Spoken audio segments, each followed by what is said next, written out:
Well, welcome along on this trip that we take to the extreme western part of the panhandle of Oklahoma.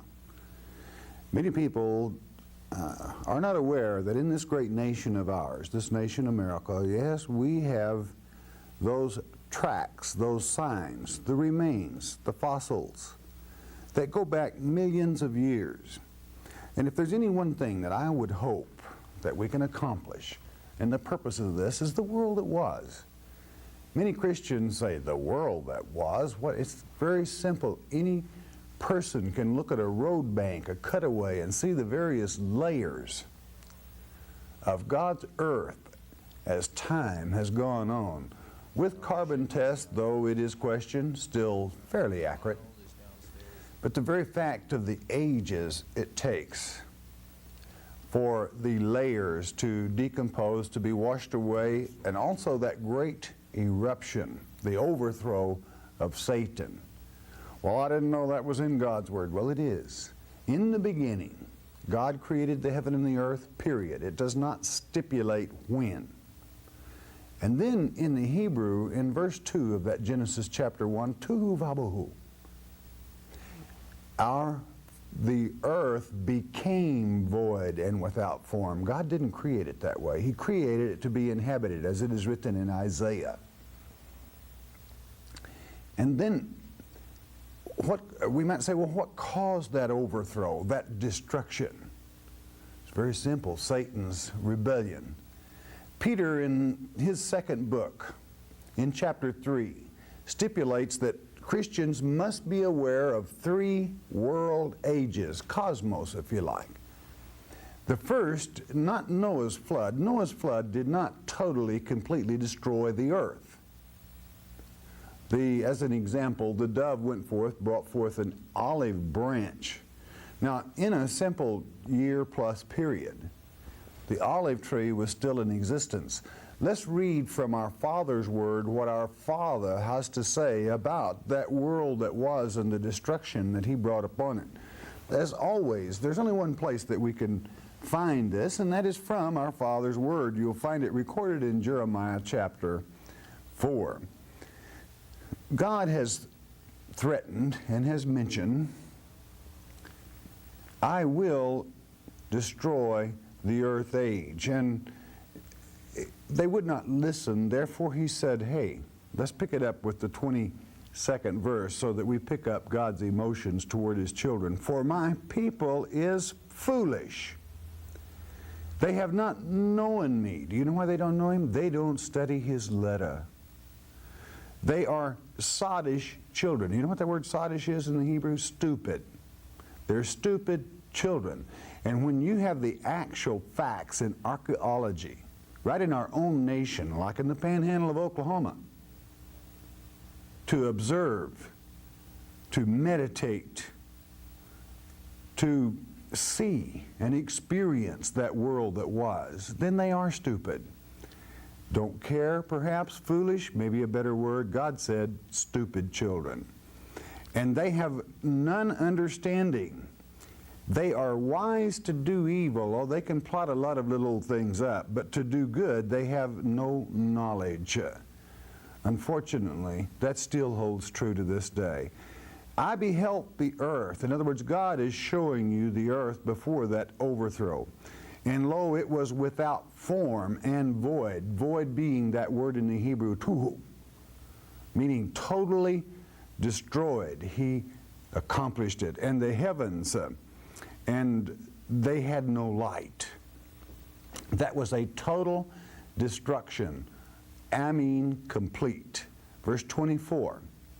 I beheld the mountains, and lo, they trembled. This is when it took place, beloved. And all the hills moved lightly. We know that this earth, the true North Pole and true North, are approximately 90 miles apart. This earth was moved from that perfect axis. That is my opinion. Verse 25, I beheld, and lo, there was no man. I destroyed every last one of them in Noah's flood. We know that on the ark there were 8 Adamic souls. And all the birds of the heavens were fled. He destroyed every bird. I beheld, and lo, the fruitful place was a wilderness. There wasn't an olive tree, there wasn't a plant left. And all the cities thereof were broken down at the presence of the Lord and by his furious anger. Every stick destroyed. For thus hath the Lord said, the whole land shall be desolate, yet will I not make a full end. In other words, he created this earth age, the second earth age, which is for salvation. So be aware that there was an earth age before this. This is why that God's elect, many of them were chosen before the foundations of this cosmos, not the eretz in the Hebrew, the terra firma. The terra firma that we will be observing tracks in. Now, I want to show you the Megasaurus. I want you to note the meat eater. This is the type of dinosaur that we will be observing. Maybe we can move a little closer in. The reason I'm doing this, I want you to see particularly, and I don't know if we can do this from this angle, the shape of this foot. I want you to see the 3 toes. That is the type of track that we will be tracing, and this is the type animal that we were tracking. I want you to know this. I want you to know that these tracks, because of that some quick change, ironization took over, and these tracks in what would have once been sand have become as hard as flint. And it is as though this Megasaur had just walked through. I know you're going to enjoy making this trip with us. As I told you before we went, you were going along. It was not going to be one of these professional things that everything is so-so. You're on the trip with us. We want you to see it in the rough. These tracks were discovered about 15 years ago. Some of the bones, that is to say from the Megasaur, or it is believed perhaps the Megasaur, were discovered during the WPA days when a road was being constructed in this area. When we come to the rock quarry, you will be made aware of that. Our deep regards and thanks go to Leona and Truman for having assisted and sharing their wonderful knowledge near their property of this great exhibit of God's nature from the world that was.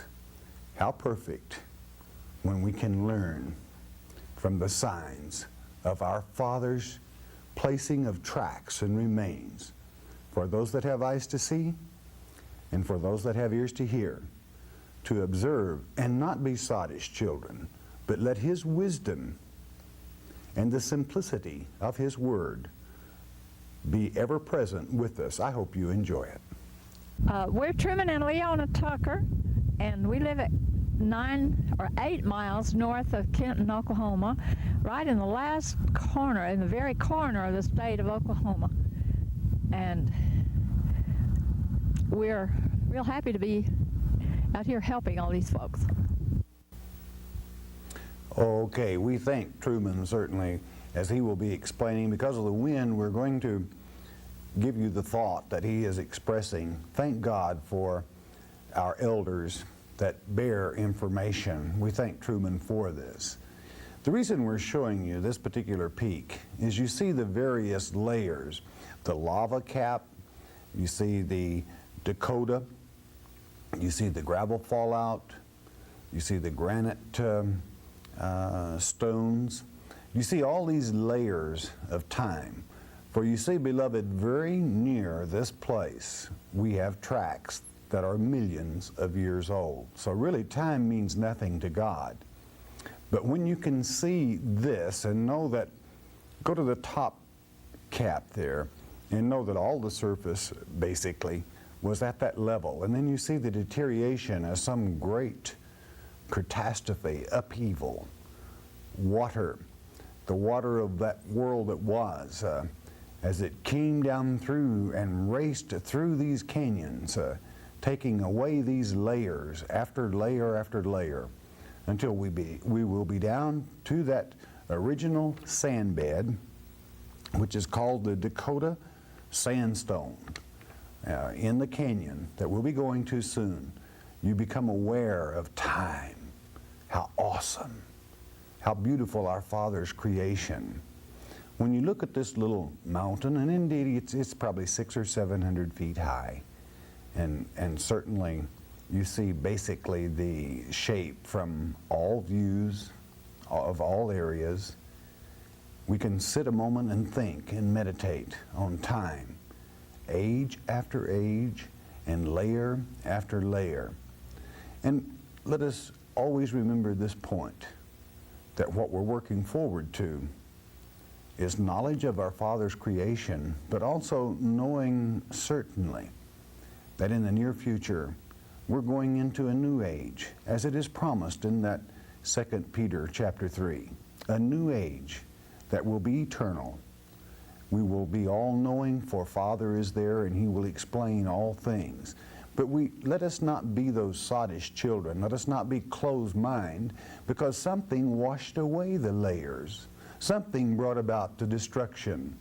God's Word tells us what it was. It was the wrath of our God at Satan's rebellion in the world that was, however, being accomplished because of His love for a third of His children.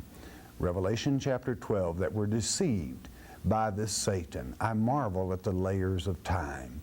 May they speak to us as we seek, as we search for that trail through archaeology, the truths of God's Word. How precious. God did not intend that His people be sottish. He certainly did not create us sottish, that's to say stupid. It is stupidity that man brings upon himself for not having eyes opened to realize many things happened here. You can hear the cries of the dinosaur, the scream as the battles continue, as the vegetable eaters attacked by the meat eaters in that age that is now gone. But an age yet to come, time to our Father means nothing. May we look at that time, and may we remember Ecclesiastes, there is nothing new under the sun. Therefore, be aware, dear one, that that has been will be again. How precious our Father's Word.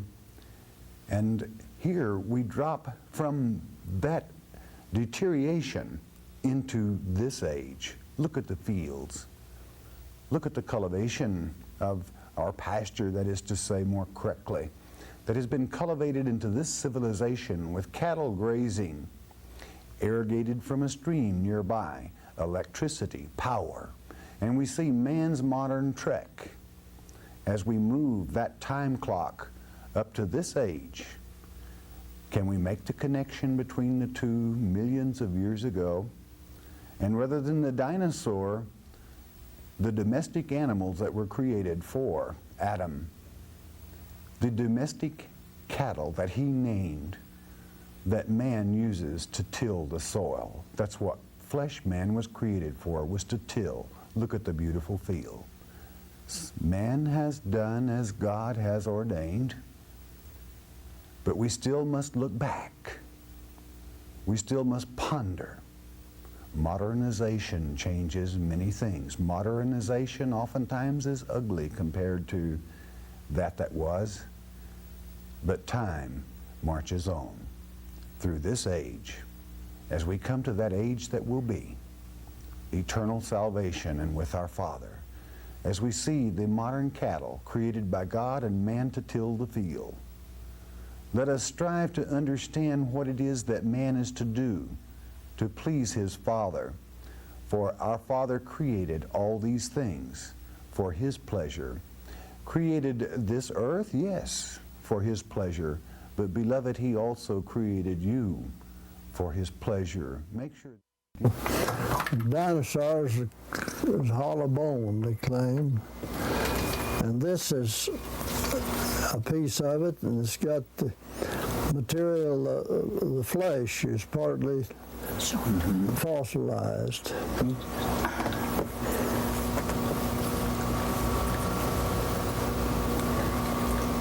there was tons of this stuff there where this was, and there's some tons of it laying there yet. There's lots of pieces and lots of petrified, agatized wood, big chunks of logs, 2 or 3 feet in diameter.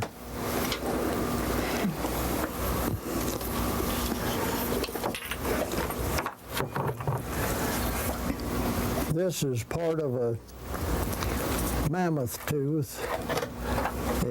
The sections they claim shed off on one side and grew on the other. And there's just 4 teeth in the head, 2 above and 2 below. And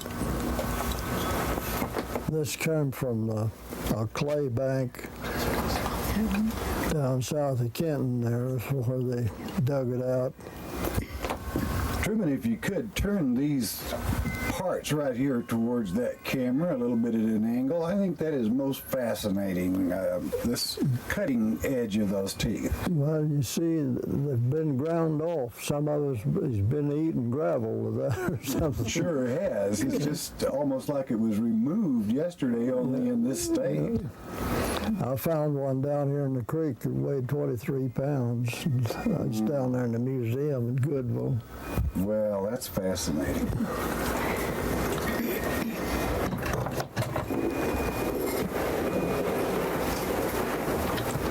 This is a horse track, and again, it's mineralized with hematite, with iron. He stepped on something organic, and some kind of material, the leaves or trash or something, and pressed them down into the mud, and it stayed there. Maybe there were other mud, other stuff that is in the bottom of the creek had washed away, but this stuck there and took this mineralization.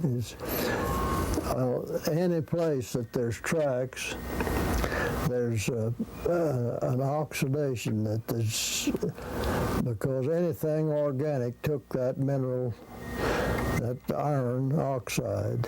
Wow. It mineralized fast. Is that? I believe they've got that. I'll move it over as she hands you another one, let him get a close-up. So I can see it. That's a dinosaur track. Give me them up there. I'll put them at the same place here. These is the cast of a track. You can see it. But this is an actual dinosaur track. It's in the rock that rock just broke off, and there were several of them tracks along there. This is an actual rock, and that's a cast. Yeah. That is very clear, Truman, very clear. This was a series of tracks. This broke off on the edge, and there was a series of small tracks in it. That's great. Yeah. Now what do we want? Show that one with the vertebrae. Oh, this one. Well, yeah. Well, I was going to bring out here of the iron. We mentioned the iron oxide as being in these tracks, and lots of this iron is in Dakota. It can be from the color of this to lighter color yellow. It depends on the percentage of iron. But I've found places where ancient people have polished this stuff. It's just polished just like a mirror. It's just as hard as glass. but it's iron oxide. Some people says it was from a volcano or something of that kind, but I don't think so. It's just merely condensed out of water. It was in water, in solution in the water sometime, and it's when the water will just carry so much mineral till it has to drop it, and when it drops it, it has permeated whatever is there, and this minerals is there, dropped out of the water. It's very, very interesting. All right. Go right ahead. This is a fossilized plant bulb of some kind. In fact, it's two of them fused together, and there's a solid agate, and it's petrified with silica. Two things that petrify. One is calcium, and the other is one's calcium, and the other is lime. This here is petrified with lime. As you can see the knot hole in that, but it's softer and is more brittle. This here will cut, and there's a piece of one that shows you the pattern of this here thing. Of this one. The pattern. And it comes, these things wash down in this stream right down here. They come out of But you can't get a picture of it. Hold it still. When you can't talk about moving his hands. That's me too. Can you talk without moving it? He can put them both together now. Yeah, that's fine. That's good. Okay, go ahead. Good. It shows the pattern of the leaf, the inside of this thing here. They saw them up and make tabletops and things of that kind, coffee tables out of it. That's beautiful. Back in the corner. I never lift that one. Now then, It's easy, baby. Easy. You won't get anywhere. this here, this is shows a vertebra of an. There's a paleontologist here from the Denver Museum, and he said that was a vertebra of a land animal of some kind. But there's a good many teeth and things of that kind in this rock, but it's all different bones. It's come from right up there north where them fellas is taking material out of there for the roads. And When they did this comes out. find things.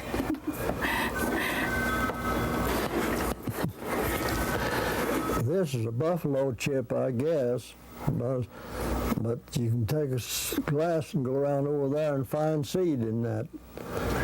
And one of the mysteries that baffled us, everybody, is how that could be preserved, that natural, and be fossilized. Same thing. A different animal. This is apparently feces of some other kind, but this looks very much like, because it's something organic, it took that mineralization, and it's... There was a lot of it for that was too.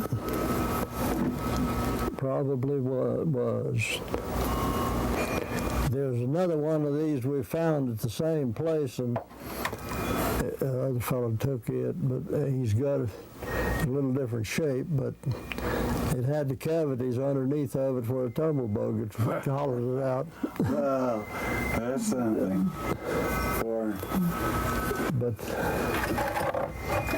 For those of you that might not know what a tumblebug is, here in Texas and in Oklahoma and in this area, that's a bug that follows the buffalo herd and the cattle herd to this day. This is Dinosaur Tracks. They're called, I forget what the claim that was, but it goes through there. There's 20 or 25 of those tracks. And there was a paleontologist here a while back said that there was only 2 or 3 places on Earth that they found that many tracks in a sequence. And they're about 16, 18 inches long, them tracks are. And there's 3 different places. There's another line up and down below there, and another line above them.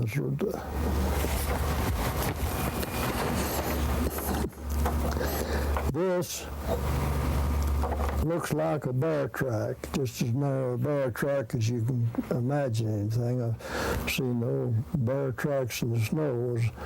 The front foot just like that, only wasn't that big. The toes is under this pressure ridge here. And that's a 4-inch pocket knife in there. That track is 2.5 feet long and 2 feet across.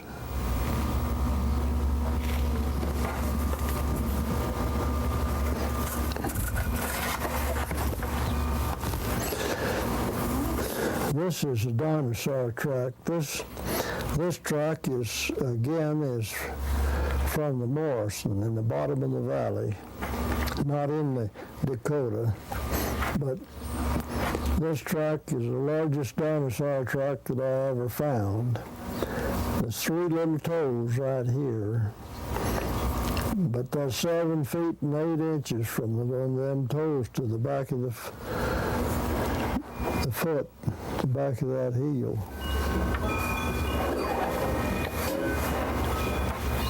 That's is a calf track or elk track or something of that kind. It's a bovine, a warm-blooded animal. It's about the size of a yearling steer's track. And again, this is in the Dakota. Evolution claims that Dakota was only 75 to 125 million years old, back when everything had scales and laid eggs, before the age of warm-blooded animals or before the age of mammals. But there's a warm-blooded animal track in it, and there was tracks of man and this big tracks here of mammoths. All proves that their evolution theories is wrong, because there's plenty of warm-blooded animals as well as man's tracks in it. That Dakota is not as old as they claim it is. It's very young. That's a dinosaur. And there's his head and his neck and the torso. He's off at the hips. The hind quarters, hind legs, and the tail's gone. I figured probably with about half of the length of that was gone. That's about 8 or 9 feet long, that's there. And it's raised up. It's not just an outline. There's a lot of it there that's been flesh, that's mineralized now. And there's pieces of the front leg right in there. You can't see it in that, but you see it there. It's not right where it belongs, but it's there right close to where the... This is a mammoth track, 8 feet across. There's a fellow there one day with me. He's better than 6 feet tall. And I told him to lay down in that and I'd take his picture. It didn't have any water in it that time. But he didn't touch neither side of it. Here's the frog of the foot right here in the back of the foot right here. The toes is eroded out right here on this side. But right over here is another track that shows the toes. And this is the toes of that track. This is a 12-inch ruler, and this is the same size track as the other one, probably made with the same foot. There's a pressure ridge pushed up here a couple of feet high, and these toes is about a foot right here. But that shows the toes of an elephant or something of that kind. It was a mammoth is of the elephant species. But again, it's a warm-blooded animal in the Dakota, which evolution says it can't be. But it can be because it is. All right, we thank Truman and Leona for inviting us into their homes. You know, a man that's reaching the 90-year mark with this knowledge and sharpness is just fascinating. We thank them for having invited us into our home. Now we're going on location. We're going to the actual tracks. And those tracks, how precious God's time. And again, the expertise as we go to that location. And here we are. Notice the hundreds of feet as we have washed away and we're down to the Dakota sand. And this is our wonderful crew that works and continues on as we set up and make ready to film the actual tracks. Again, God's creation and the levels of time say, you're there. As Truman said, it's here, so it's a fact.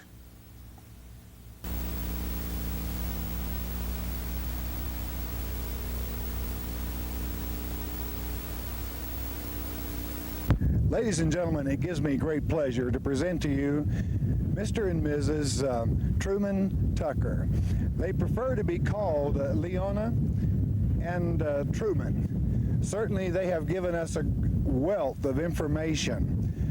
And as Truman at this time explains these dinosaur tracks, you'll hear the sound of the wind, but friend, when you go out in the field, that's what God's nature is about, is the wind, the very spirit itself, ruach in the Hebrew tongue. So we're going to have Truman at this time explain this set of dinosaur tracks. Truman, if you would please, sir. All right, we dub in audio because of the wind. We apologize, but notice the very toe. These are the toe marks left in this Dakota sand. Actually, when the dinosaur walked across this area, he was in an upright position. This track is approximately 12 inches across. It would be one of the smaller animals, but the track is so perfect. I suppose it's one of the better tracks in the U.S. It was sand when it was made, but ironized through some act of God soon after, and it's hard as flint.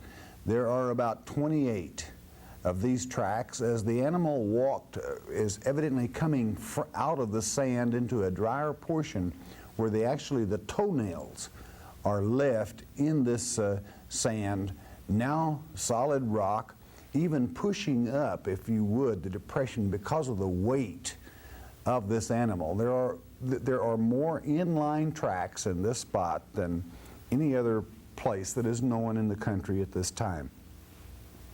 There are still layers of soil that were not present. You'll see it in a moment as we go back near the bank, but there are approximately 28 of these tracks. But how awesome the time, for this track is as perfect as though it had been made yesterday. Looking like sand and yet hard as flint. We see God's timetable. We see that God's word is true.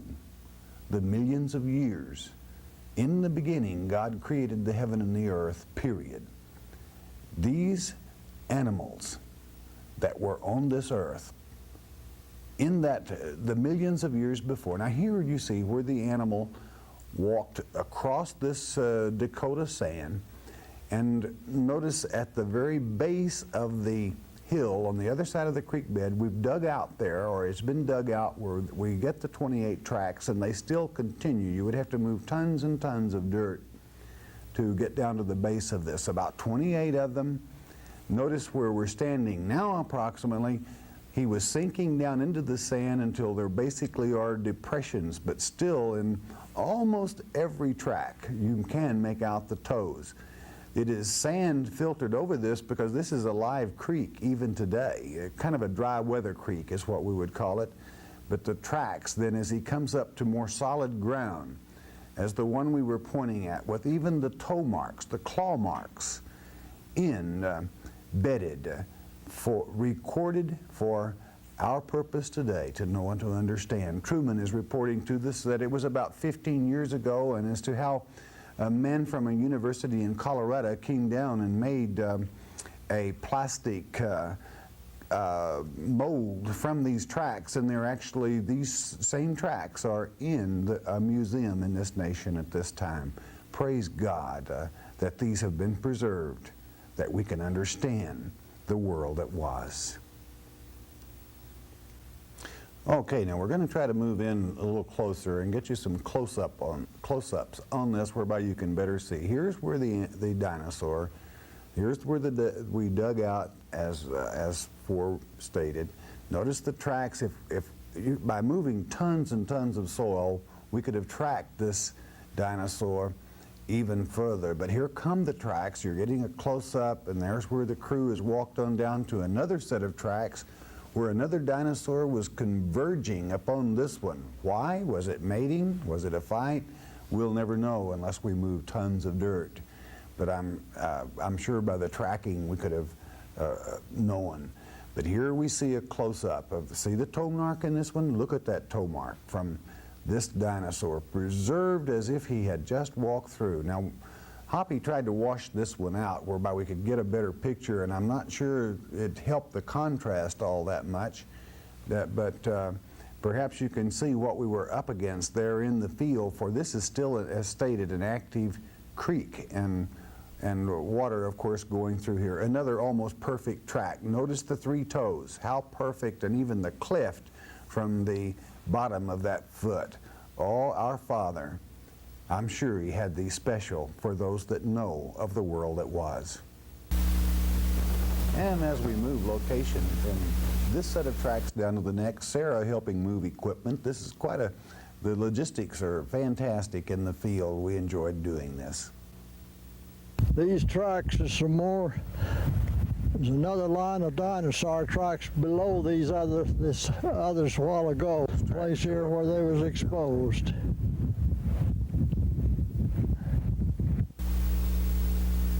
All right, here we see the dinosaur that is converging on the set of tracks that we have just moved up from. Maybe a little smaller animal on the same course. Smaller because she was female, or another male, or two females moving in to attack each other. Remember, these were meat eaters, or perhaps just a family on the hunt.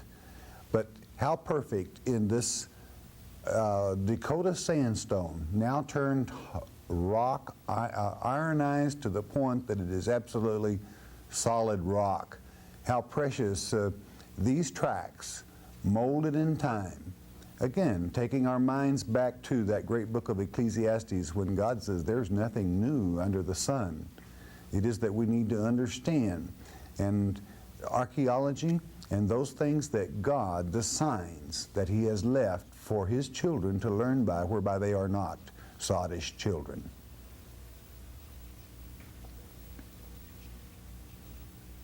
Okay, the first time we were out here, this Denver man was here, and he and I got speculating.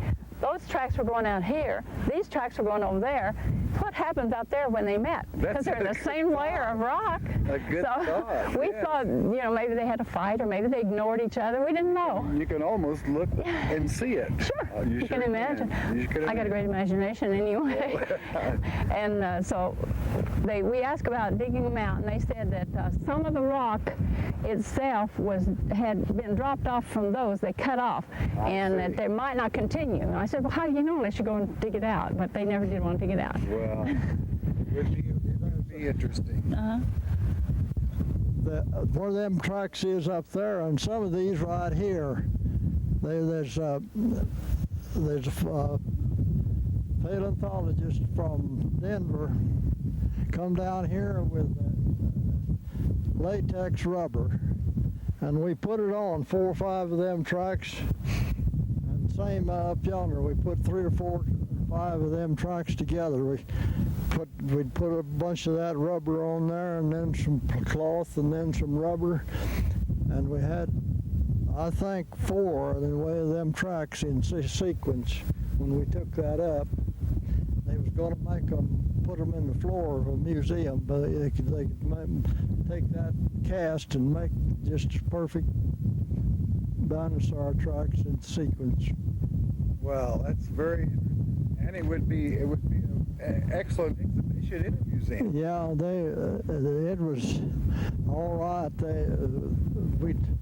That rubber and stuff cost $35 a gallon. You put several $100s worth of that stuff on there. But he had to do it in order to get anything that was solid enough to reproduce. We put in a layer of cloth, and then more rubber, and then more cloth, and we had it an inch thick places, and had a cast that he could, was about, I don't know, stayed 10 feet long and about 3 feet wide.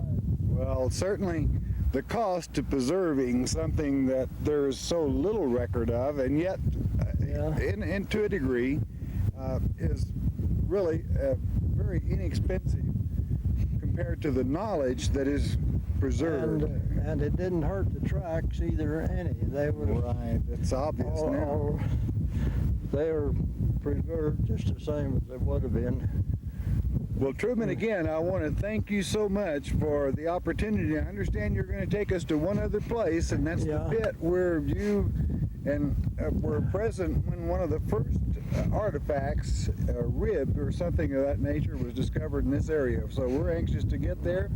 All right, and at this point we left the tracks of the dinosaurs, and we're moving to the quarry where bones, remains, fossils shall be found. But we stopped at a very historical place. I don't know how many of you are familiar with the old 101 Ranch. My, what a history she has. Will Rogers, rodeos even to Europe. What a famous ranch.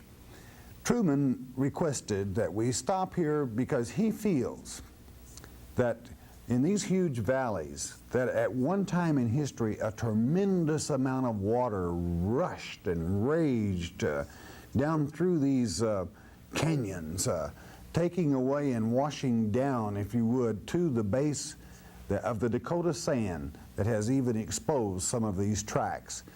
The interesting fact, we'll be showing you a scene here. We see Tom White there behind Truman and his lovely daughter, that as Sarah, as the crew had gathered, and we stopped. Now we're switching over. You're looking now at a shot that was known as the Robber's Roost, and was quite an outlaw hangout. Truman let us to understand. Back in the old days, you're going to see also in a moment the lava cap, but the water that did come down through this area, as Truman had asked that I reiterate to you, that cleansed.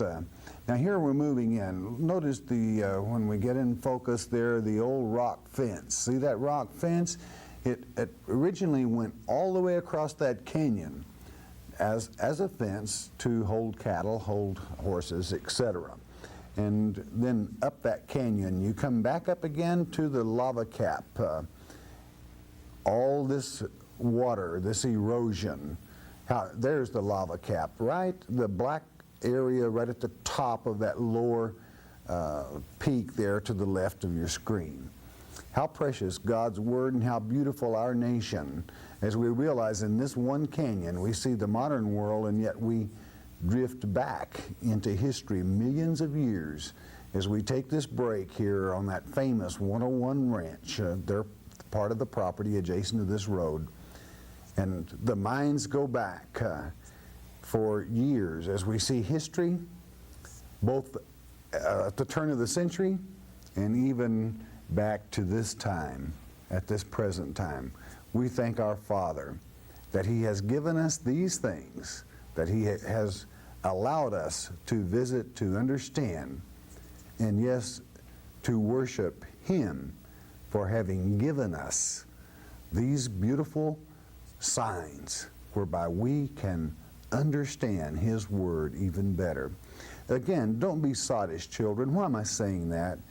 Keep your eyes open and understand, see the signs that God has given us to ascertain His time, His Spirit as He speaks to us. Our Father, He that created, He that spoke and nothing became everything. And how obvious the signs. You see, the awesome feeling that you have in that Dakota sand, in that dinosaur track, two of them, as they converge either to mate or fight or whatever, hunt. It is as though it was yesterday. We cannot deny the signs that God has left for those children that will use their minds and will understand His Word. Certainly doing this documentary on the world that was both exciting and rewarding and extremely educational. I want to thank Tom White and his lovely daughter for doing the research work on this before this location on scene. All right, here we are at the quarry. Beloved, this bone is a femur, which is to say, it is the bone that goes from the knee to the hip. Now, as you see me near this, I stand 6'5" with my boots on. And I want you to note how far above my head this femur bone, again, the bone and my arm approximately a yard, so that you get an example of the size of this femur bone, again, which would only be a leg bone from the knee up to the hip. They're comparing the actual height of it, almost 7 feet, or a good 7 feet or more, I should say. And we begin to see the size of this animal. This would be considered basically a small compared to one that would leave a 7 and an 8 foot track, both mammoth and dinosaur. We go down into the quarry here, where there were 33,500 bones taken from this pit. The University of Oklahoma was notified, as I told you, back in the days of the old WPA, when this road was originally cut through this area. The grader blade struck something, and on analyzing it, it was a near perfect bone fragment. And then the archaeologists were called in, and these bones were removed. It took quite a period of time, a little over a year, many people in the community helping. These bones now are located at the University of Oklahoma in Norman, Oklahoma. We see those that, many of them that came along on the crew, Jilly, Ashley, and Tom's lovely daughter. We see Truman and his lovely wife, Leona. We're trying to guard around him closely to stop the wind from the mic there, but unfortunately this audio was impossible. There was certainly an Oklahoma windstorm the day that we were here. But to know that the water from the valleys and the canyons just above, what happened that this many bones were located in this one place? We see the time erosion. We see these bones washed as even almost driftwood. And here we see Debbie climbing with, that's Jilly or Ashley. You could see the size of that bone compared to the size of that child. It was exciting doing this documentary for you. As I stated, nothing real fancy, and many would say, well, it's not even professional. Well, be that as it may, it was taking you to the world that was and documenting from our own America that this earth has been in existence for many years. May the ministers that swear that this earth is only 6,000 years old, may they not be sottish children. May they search, may they research to know there's got to be an answer for a femur that is over 7 feet in length, found in my native state of Oklahoma. We really enjoyed doing this documentary for you. It's approximately 3 o'clock in the afternoon that this is being taken, and we have 500 miles to go to get home to do a live broadcast for you in the next day. So we take this opportunity to thank both Truman and Leona, his lovely wife. Truman approaching that 90 mark before very long, and his lovely wife, both in excellent health and walking through these quarries and rock beds, taking this time and inviting us into their home, sharing the artifacts with us and you. What a lovely couple. And what a record of history and time in these great canyons in which is their home.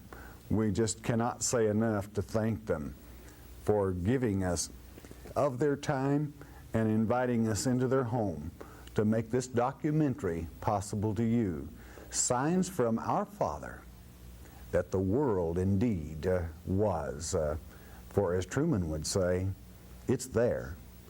That femur up there that's 7 feet tall is not a vision. It's stark reality. Dinosaurs roamed this great nation in lush foliage before God changed the orbit, basically. This is my opinion, of course. In other words, threw the axis off 90 miles, whereby we have now the jet stream that brings storms. What a beautiful specimen to think that you're only looking from the knee to the hip to see the size and the height of this animal that God created, whereby they ate from this lush vegetation before the overthrow. And do you know something? Because of those bodies of the dinosaur down through the eons, we pump black crude from the ground today to drive engines that literally poison us, yes, but it's nice to have a car to drive. The dinosaur, in part, made that possible along with that rich foliage. Pictured this as the dinosaurs would graze these valleys with lush green foliage and look at the harsh wilderness of a desert land today and know that God has promised that this desert will return again to that lush, beautiful land when He rejuvenates this earth age and takes us into that beautiful age to come, that one that we all look forward to. But let us not lose sight of the eons our Father has gone through to educate His children. And it was His wish that we not be sottish children, but that we give Him pleasure. We hope that we have brought some pleasure to you. Most of all, we hope that you and this wonderful crew that gave of their times and made a long, hard 2-day trip, that they have brought you pleasure as well, and this pleases Him. God bless you. We hope you've enjoyed it. What a wonderful time we had in that period of time of putting this together. Some might say, well, that was rather crude. Well, be that as it may, it was still a lot of fun. The sign that God placed there for us to observe concerning the world that was is a fact. And let us always be realists that deal with facts and those signs as we continue making documentaries concerning this great nation and the world from those things that our Father's Word has declared and directed that we should be aware of. We really, again, I say, and I'm repeating myself, we enjoyed doing this for you. I wish you could have been there, and this is the next best thing. I hope that it has made that world that was seem near you for a time, the awesome feeling of it as we walked in those same tracks. We thank our Father, and we say, God bless you.